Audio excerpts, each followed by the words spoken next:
to save the day. Bizarre Brain Comics. Hello, my comic book friends, and welcome to Bizarre Brain Comics. I'm Gary, your host. There we go. And this is where I like to take a look at some older comics, talk a little bit about the characters and creators, and examine the stories and the art. Too much glare on that. This time, I'm going to take a little look at G.I. Joe, a real American hero from Marvel Comics. This is number 25 from 1984. These were stories written by Larry Hama, and this was drawn by Frank Springer with inks by Mike Gustovich.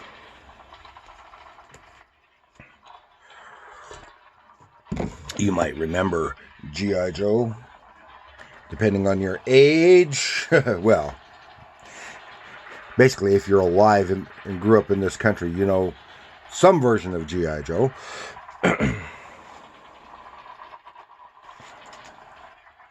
And,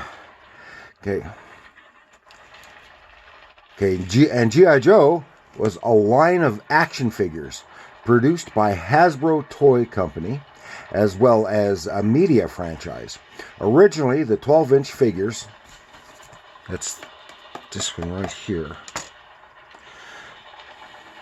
Originally, the 12-inch figures were issued to represent the four branches of the military, Army, Navy, Air Force, and Marines. And the name is derived from the generic term for the U.S. servicemen, that is G.I. Joe. Now, the UK version called him Action Man. And these toys led to the term action figure, which everyone knows today. Prior to that, said, well, doll for boys. Well, see, there's a long history going back centuries of little toy soldiers for boys. Not just in this country. And of course, originally they were made of metal, lead primarily. And then, of course, probably after World War II, had the little green army men. They were made from plastic, and those were always real popular. And then they even had like 6-inch versions of those. I had a few of those. I wish I still had some, because those are valuable now. But then Hasbro came up with the G.I. Joe as the first action figure, but they wanted to call it a doll. So you got to distinguish it from a doll because of because dolls are for girls, right? So it's action figure because it's a toy soldier. It just moves, or is movable rather. And G.I. Joe, he was created by Donald Levine, who also later created the Captain Action, which I covered before. And it was released in 1964 after a lot of variations of the figures, because they had lifelike hair and kung fu grip, and they had started having some vehicles, and they had all kinds of different various uniforms. They even had a line of enemies, so you could get uniforms or the whole figure in the uniform of Nazi uniforms and the like. And the line was relaunched in 1982 as a series of 3 3/4-inch figures, which represented a team of heroes fighting the terrorist group Cobra. And I never got any of those. I have none of those 3 3/4-inch figures.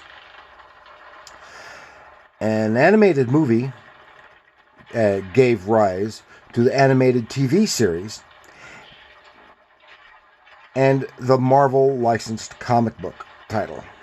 And it ran for 155 issues until 1994. And I think the entire line was written by Larry Hama. the entire run. I think, and from what I understand, he did the backstory for the figures, for the whole toy line.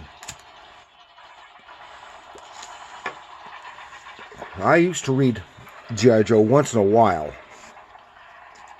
and actually I liked it better, liked the comics better than the animated series, because it was more realistic and it was more, and I guess it qualifies as a war comic, but it's it's basically to sell the toys, but they made it that show made it a little too fantasy, because no one ever died, and there were never any, not bullets, they were just like stun guns or something like that. But it also had a line of vehicles, and they had to use the vehicles in the stories. And there's 2 issues. I have 25 and 51, and those are the only 2 issues that I currently have. And of course, but it's a continuing storyline, always a continuing storyline. We'll take a little look here, and this is Zartan. And one thing about the artist in this one is Frank Springer. His art style is looks different here, because he has a long running history in comics, and he had previously worked with Frank Robbins on the Invaders series at Marvel, and his style looks different. But I think that's primarily due to the inker. And it's slightly more simplified. And this is, I can't remember what they used. They were using this different printing method, and everything looks washed out at this time in Marvel Comics. I don't remember what it was called. So here, Snake Eyes, not Snake Eyes, Storm Shadow from the Cobra Ninja. He was just captured, and I guess he had just been introduced. And he's been captured, and they're taking him to Alcatraz, which has been renovated and is now being used as a confinement space for Joe. And that's what's his name? Roadblock. Yeah, Roadblock, the big guy, always carried a 50 caliber machine gun. They're taking him there. He's guarding him, and they're on the boat, and they were guarding him closely there. He had severely injured one of the other Joes, so they've all got a grudge against him.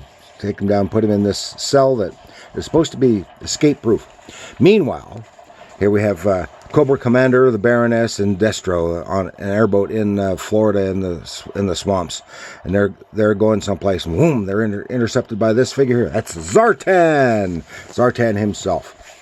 He's and this is the introduction of Zartan. He's being he's the chameleon fella.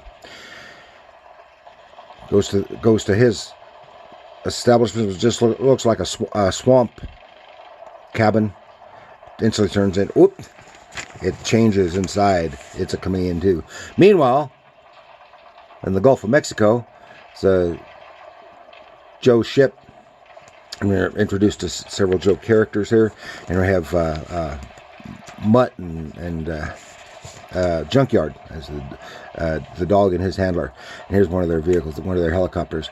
They're going in because they've got a beat on Cobra Commander.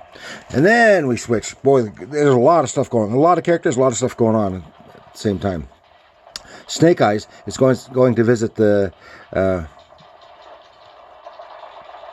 visit Gung Ho, and who was injured by Storm Shadow, and he tells him about, of course, Snake Eyes about him, and then call him Storm Shadow, and then suddenly Snake Eyes takes off. So this is when we're getting a first clue at some background there, but we never get a chance to revisit it in this issue. Then Scarlet and some others. Storm Shadow, they're concerned about Storm Shadow somehow escaping because he boasted he could. So they're launching an attack into the Everglades, where the where the Cobra Commander and company are. And internal conflicts in Cobra. People are always griping and arguing and all this stuff. So the helos get there and they drop them off. They're going in for on a scouting mission. Then 2 of Zartan's men attack in one of their fancy Cobra vehicles, and they attack the helicopter.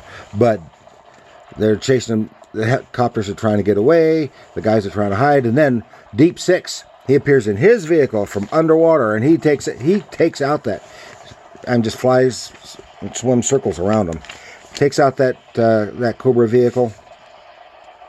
No problem. Then we're back at Alcatraz, and checking on Storm Shadow and Cobra and stuff. What's going on? And a couple of Cobra guys are treed by Junkyard, the dog. And they look in the cell, and Storm Shadow is gone. How did he escape? And that's the last we see of Storm Shadow in anything of that storyline, that plot line. Meanwhile, got those guys treed, and then Junkyard takes off. Deep Six is back at the ship after taking him out, and then scratching at the door, and what the heck? Well, there's a dog. Must be some stray dog. Well, I'll just put him out of its misery. And then dun dun dun. We don't see what happens there because it's continued. Everything's continued. Boy, a lot of stuff going on in that one issue. So you never get much of overall story because there are so many plot threads, which makes reading individual issues difficult. You have to read a bunch of them at a time. Some nostalgia there. So it's not as coherent. It's taken as a snippet. I would rather see more of one individual storyline than all these threads strung together. But that's okay. And that's what I've got for you this time with G.I. Joe, Real American Hero. But remember, the original jingle for G.I. Joe way back in the 60s. G.I. Joe, fighting man from head to toe. Fights on the land, on the sea, in the air. Ooh, yeah. So let me know what you think of G.I. Joe, a Real American Hero. Did you like the comics? How many did you get? Did you like the animated show? The action figures, which did you like? The itty-bitty ones or the real G.I. Joes, which are 12 inches high? Let me know and in the comments below. And remember, comics are art.